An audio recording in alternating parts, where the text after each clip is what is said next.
The Gothic warrior raised his plasma rifle with all four of his arms, mandibles clicking in anticipation. This would be the end of the troublesome human ambassador. No species could survive a direct hit from a Mark 7 plasma decimator. The fact that the humans stood there grinning only proved their species' infamous stupidity.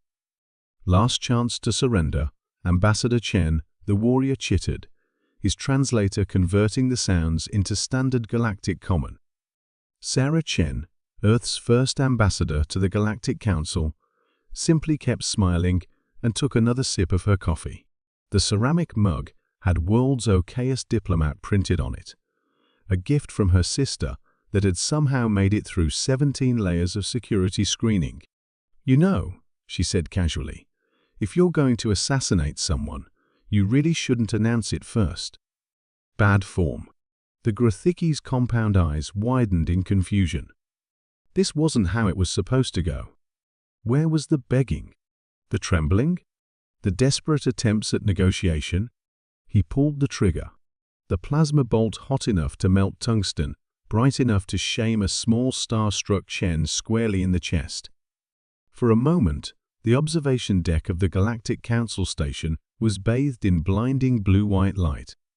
When the glare faded, the Gothiki's mandibles went slack with shock.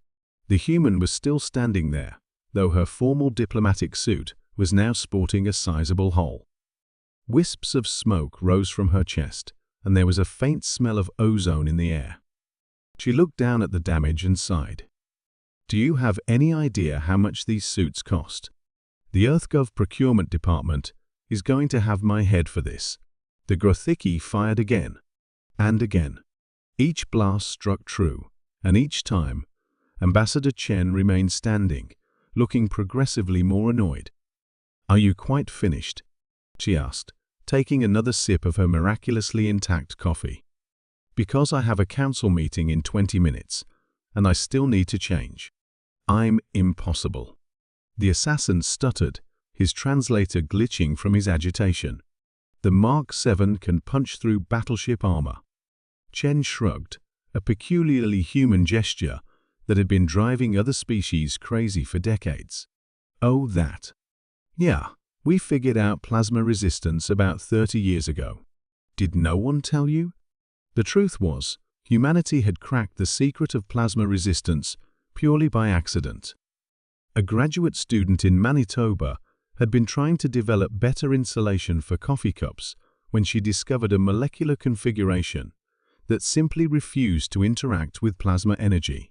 The discovery had revolutionized human defense technology overnight, though they'd kept it quiet, filing it under tricks up our sleeve.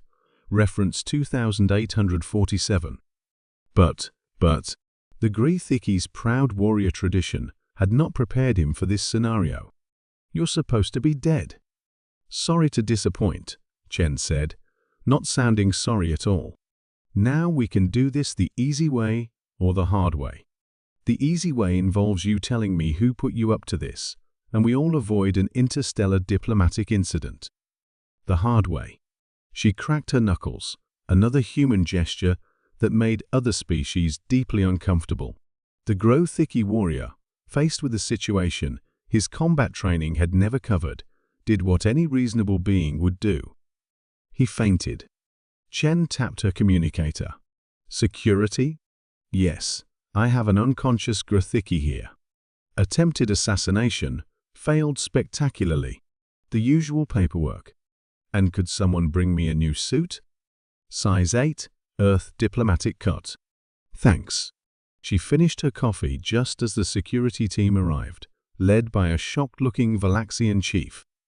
"Ambassador," the chief's tentacles writhed in agitation. "Our sensors detected multiple plasma discharges. Are you?" Fine. Chen waved off the concern.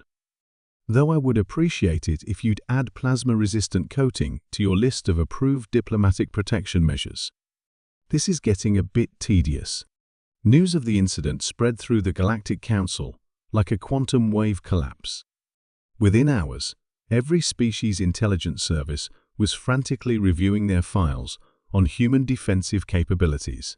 The Grathiki Confederation immediately issued a formal apology and offered trade concessions. 3 other species that had been planning similar assassination attempts quietly shelved their plans. In her new suit, Chen attended the council meeting as scheduled. The only sign of her eventful morning was a slight scorch mark on her coffee mug, which she kept as a souvenir.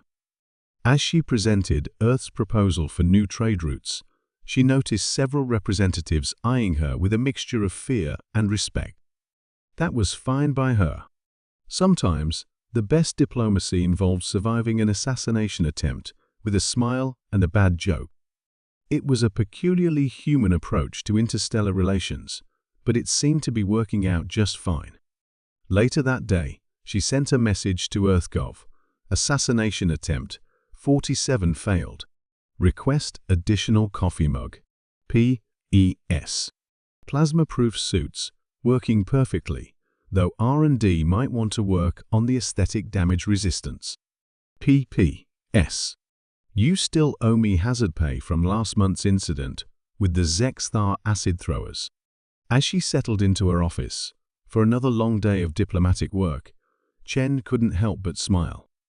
Sometimes being human in a galaxy of aliens meant having to laugh off a plasma blast or two. It wasn't in the official diplomatic handbook, but then again, the best parts of human diplomacy never were.